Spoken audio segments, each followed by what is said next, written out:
Episode Trivikram ಹಾಗೂ ಭವ್ಯ ಅವರ ಜಗಳದಿಂದ start ಆಗುತ್ತೆ. ನೋಡ್ತಾರೋ ಆಡಿಯನ್ಸ್ಗಳು ಏನು ಗುರು ಭವ್ಯ ಅವರು ತ್ರಿವಿಕ್ರಮ್ ದೂರ ಆಗ್ತಾ ಇದಾರಲ್ಲ, ಬೇರೆ ಬೇರೆ ಆಗ್ತಾ ಇದಾರಲ್ಲ, ಅಷ್ಟೆಲ್ಲ ಅನ್ಕೊಳ್ಳೋಕೆ ಹೋಗ್ಬಿಡಿ, ಅಷ್ಟೆಲ್ಲ ಸೀನೇ ಇಲ್ಲ ಆಯ್ತಾ. ಇಲ್ಲಿ ಮಾತಾಡಿರ್ತಾರೆ, ಆ ಕಡೆ ಹೋಗ್ಬಿಟ್ಟು ಯಾಕು ವಿಕ್ಕಿ ಅಂದರೆ ಸಾಕು ಅವ್ರು ಕರ್ಗೋಗಿರ್ತಾರೆ, ಏನು ಭವ್ಯ ಅಂದರೆ ಸಾಕು ಇವ್ರು ಕರ್ಗೋಗ್ಬಿಟ್ಟಿರ್ತಾರೆ. ನಡೀತಾ ಇರುತ್ತೆ, ಅದು ಸುಮ್ಮನೆ ಅಷ್ಟೇ. ಹಂಗೆ ಮೇಲ್ಮೇಲೆ ಇವ್ರಿಗೆ ಮಾಡೋ ಕೆಲಸ ಇಲ್ಲದೆ ಇಷ್ಟ ಇಲ್ದಿದ್ದು ಅವ್ರು ಕೊಟ್ಟಾಗ, ಅಥವಾ ಅವ್ರು ಕೊಟ್ಟಿದ್ದು ಇವರು ಮಾಡಲ್ಲ ಅಂದಾಗ ಅವಾಗ ಒಂಚೂರು ಈಗೋ ಕ್ಲಾಶ್ ಆಗುತ್ತೆ. ಏನು ನಾನು ಹೇಳಿದ್ ಮಾಡ್ತಲ್ವಲ್ಲ ಅಂತ ಹೇಳ್ಬಿಟ್ಟು ಕೋಪ ಬರ್ಸ್ತವ್ರಲ್ಲ ಅಂದ್ಕೊಂಡು ಒಂದೆರಡು ಮಾತು ಎಗರಾಡ್ತಾರೆ ಬಿಟ್ರೆ ಆಮೇಲೆ ಲಾಸ್ಟಿಗೆ ಅದೇ ಆಗೋದು. ಸೊ ನೆಕ್ಸ್ಟ್ ಬರೋದಾದರೆ ಚೈತ್ರ ಅವರು ರಜತ್ ಅವ್ರಿಗೆ ಒಂಚೂರು ಕಾಳ ಹಾಕಿದ್ರು, ಸ್ಕೆಚ್ ಹಾಕಿದ್ರು.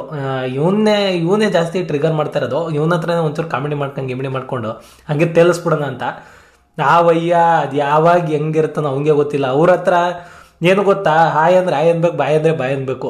ಅದನ್ನ ಬಿಟ್ಟು ಅವ್ರ ಜೊತೆ ಎಕ್ಸ್ಟ್ರಾ ಚೀಸ್ ಮಾಡೋಕೆ ಹೋದ್ರೆ ಅವರೇ ಯಾವಾಗ ಏನಾಗಿರ್ತಾರೋ ಅವ್ರಿಗೆ ಗೊತ್ತಿಲ್ಲ, ರಜತ್ ಅವ್ರಿಗೆ ಗೊತ್ತಿಲ್ಲ ಅವ್ರು ಯಾವಾಗ ಹೆಂಗಿರ್ತಾರೆ ಅಂತ ಹೇಳ್ಬಿಟ್ಟು. ಸೊ ಅವ್ರ ಹತ್ರ ಕಾಮಿಡಿ ಮಾಡೋಕೆ ಹೋಗ್ತಾರೆ ಚೈತ್ರ ಅವರು.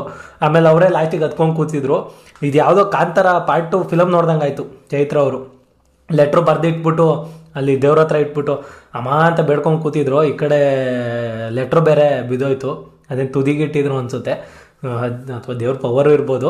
ಆ ಲೆಟ್ರಲ್ಲಿ ಏನು ಬರ್ದಿರ್ಬೋದು ಅಂತ ನಾನು ಅನ್ಕೊತಿದ್ದೆ. ಅದಕ್ಕೂ ಹಿಂದೆ ಐಶ್ವರ್ಯ ಅವ್ರ ಹತ್ರ ಇವರು ಚೈತ್ರ ಅವ್ರು ಹೋಗ್ಬಿಟ್ಟು ಮಾತಾಡ್ತಾಯಿದ್ರು, ಏನಂತ ನೋಡು ನಾಟಕ ಆಗ್ತಾರೆ, ನಾನು ಎಲ್ಲ ನನ್ನ ತಲೆ ಮೇಲೆ ಆಗ್ತಾಯಿದ್ರೆ, ಎಲ್ಲ ನನ್ನ ಮೇಲೆ ಎಳಿತಾ ಇದ್ದಾರೆ, ನಂಗೆ ಗೊತ್ತು ಇದು ಯಾರು ಮಾಡ್ತಾ ಇದ್ದಾರೆ ಅಂತ. ನಾನು ನಾಳೆಯಿಂದ ಮಾತ್ರನೂ ತಗೊಳ್ಳಲ್ಲ, ಡ್ರಿಪ್ಸ್ ಹಾಕಿಸ್ಕೊಳ್ಳಲ್ಲ, ಏನೂ ಮಾಡಲ್ಲ, ಹಂಗೆ ಹಿಂಗೆ ಅಂತ. ಅದಕ್ಕೇನೆ ಅಲ್ಲಿ ಚೀಟಿಲಿ ಬರೆದಿರ್ತಾರೆ, ನಾಳೆ ನಮ್ಮ ಮಾತ್ರೆ ತಗೋಬಾರ್ದ ಅಂತ. ಅದಕ್ಕೆ ಈ ಕಡೆ ದೇವರು ತಗೊಳ್ಳೋ ಮಾತ್ರೆ ಇಲ್ಲಾಂದ್ರೆ ಹೆಚ್ಚು ಕಮ್ಮಿ ಆಗ್ಬಿಡುತ್ತೆ ಅಂತ ಮಾತ್ರೆ ತಗೋವಂತ ಬೀಳಿಸಿದೆ ಅಂತ ಅನಿಸುತ್ತೆ. ನಂಗೆ ಅನಿಸಿದೆ, ಯಾಕಂದರೆ ಬೆಳಗ್ಗೆ ಎದ್ದ ತಕ್ಷಣ ತಿಂಡಿ ತಿನ್ಬಿಟ್ಟು ಮಾತ್ರೆ ಕುಡಿತಿದ್ರು. ನಾನು ಇದೇ ಬರ್ದಿದ್ರೇನೋ ಅಂತ ಅಂದ್ಕೊಂಡೆ. ಸೊ ಇನ್ನೇನು ಬರ್ದಿದ್ರು. ಸೊ ನೆಕ್ಸ್ಟು ಬರೋದಾದರೆ ಇವತ್ತಿನ ಟಾಸ್ಕು ಮಾತ್ರ ನೆಕ್ಸ್ಟ್ ಲೆವೆಲ್ ಟಾಸ್ಕ್ ಕೊಟ್ಟಿದ್ದಾರೆ ಆಯಿತಾ. ಬಿಗ್ ಬಾಸ್ ರೆಸಾರ್ಟ್ ಅಂತೆ. ಅದರಲ್ಲಿ ಮಾಮೂಲಿ ಹೋದ್ಸತಿ ಬಿಗ್ ಬಾಸ್ ಸೀಸನ್ನಲ್ಲಿ ಗಂಧರ್ವರು ಹಾಗೆ ರಾಕ್ಷಸರು ಅಂತ ಹೇಳ್ಬಿಟ್ಟು ಕೊಟ್ಟಿದ್ರು. ಆ ಎಪಿಸೋಡ್ ಎಂತೂ ಧ್ವಂಸ ಮಾಡಾಕ್ಬಿಟ್ರು, ಏನೇನೋ ಮಾಡಾಕ್ಬಿಟ್ರು. ಅದೂ ಇವರು ಯಾರು ಡ್ರೋಮ್ ಪ್ರತಾಪ್ ಅವರು ಹಾಗೆ ಸಂಗೀತ ಅವ್ರಿಗೆ ಅದೆಂಥದ್ದು ಸೋಪಿ ನೀರೆಲ್ಲ ಮಕ್ಕಿ ಎರಚ್ಬಿಟ್ಟು ಅವ್ರಿಗೆ ಒಂದು ವಾರ ಬೆಡ್ ರೆಸ್ಟಿಗೆ ಹೋಗಂಗೆ ಮಾಡಾಕ್ಬಿಟ್ಟಿದ್ರು. ಆ ರೇಂಜಿಗೆಲ್ಲ ಆಟ ಆಡಿದರು.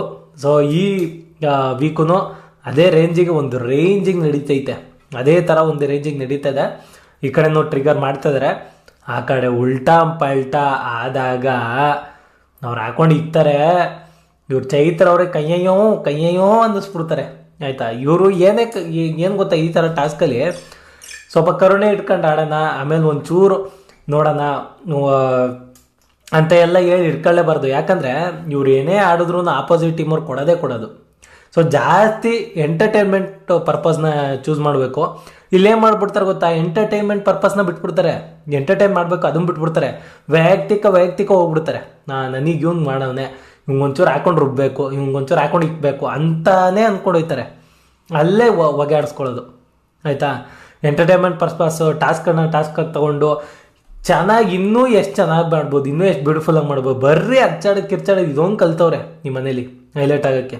ಸುಮ್ಮನೆ ಕಿರ್ಚಾಡ ಅರ್ಥ ಇಲ್ಲ. ಕಿರ್ಚಾಡೋದಲ್ಲ. ಇಂಥ ಟಾಸ್ಕಲ್ಲಿ ಅವರ ಪರ್ಫಾರ್ಮೆನ್ಸ್ ಮುಖಾಂತರ, ಅವ್ರ ಯೂನಿಕ್ ಯೋಚನೆಗಳ ಮುಖಾಂತರ ಅವ್ರು ಹೈಲೈಟ್ ಆಗ್ಬೋದು. ಇನ್ನೂ ಎಷ್ಟೆಷ್ಟು ಯೂನಿಕಾಗಿ ಮಾಡ್ಬೋದು, ಇನ್ನೂ ಏನೇನು ಹೇಳ್ಬೋದು, ಇನ್ನೂ ಏನೇನು ಮಾಡ್ಬೋದು, ಒಂದು ಹೋಟೆಲಲ್ಲಿ ಏನು ನಡೆಯುತ್ತೆ ಆ ಆ್ಯಕ್ಟಿವಿಟೀಸ್ ತಂದು. ಸೊ ಆ ಥರ ಎಲ್ಲ ಒಂದಷ್ಟು ಸೀನ್ಗಳನ್ನ ಕ್ರಿಯೇಟ್ ಮಾಡ್ಬೋದು. ಕೇರ್ಚೋ ಅಲ್ಲಿ ತಗೋಬಾ ಇಲ್ಲಿ ತಗೋಬಾ ಅಂತ ಕೇರ್ಚೋ ಅವರು ಮಾಡೋದೇ ಮಾಡ್ತಾರೆ. ಅವರು ತಪ್ಪಿಸ್ಕೋಬೇಕಲ್ಲ, ಅವರು ಏನೇನೋ ಮಾಡ್ತಾ ಇರ್ತಾರೆ. ಸೊ ಅದೇ ಆಗೋಯ್ತು. ರಜತ್ ಅವ್ರು ಬೇರೆ ಲಾಸ್ಟಿಗೆ ಬಟ್ಟೆ ಹೋಗೋಗಿದ್ದೆ, ಚೈತ್ರ ಬಟ್ಟೆ ಹರಿದೇ ಆಗ್ತಾರೆ ಅಂದ್ಕೊಂಡೆ, ಆ ರೇಂಜಿಗೆ ತದ್ಕಿದ್ರು. ಸೊ ನೋಡುವ ನಾಳೆ ಎಪಿಸೋಡ್ಗೆ ಏನಾಗುತ್ತೆ ಅಂತ. ಸೊ ಹೋಪ್ ನಿಮ್ಮೆಲ್ಲರಿಗೂ ವಿಡಿಯೋ ಇಷ್ಟ ಆಗಿದೆ ಅಂತ ಅನ್ಕೊತೀನಿ. ವಿಡಿಯೋ ಇಷ್ಟ ಆಗಿದ್ರೆ ಚಾನಲ್ನ ಸಬ್ಸ್ಕ್ರೈಬ್ ಮಾಡ್ಕೊಳ್ಳಿ, ವಿಡಿಯೋಗೆ ಲೈಕ್ ಮಾಡಿ, ಇಲ್ಲ ಡಿಸ್ಲೈಕ್ ಆದರೂ ಮಾಡಿ, ಏನಾದರೂ ಒಂದು ಮಾಡಿ ಹಾಗೆ ಹೋಗ್ಬಿಡಿ ಅಂತ ಹೇಳಕ್ಕೆ ಇಷ್ಟಪಡ್ತಾ ಥ್ಯಾಂಕ್ಸ್ ಫಾರ್ ವಾಚಿಂಗ್.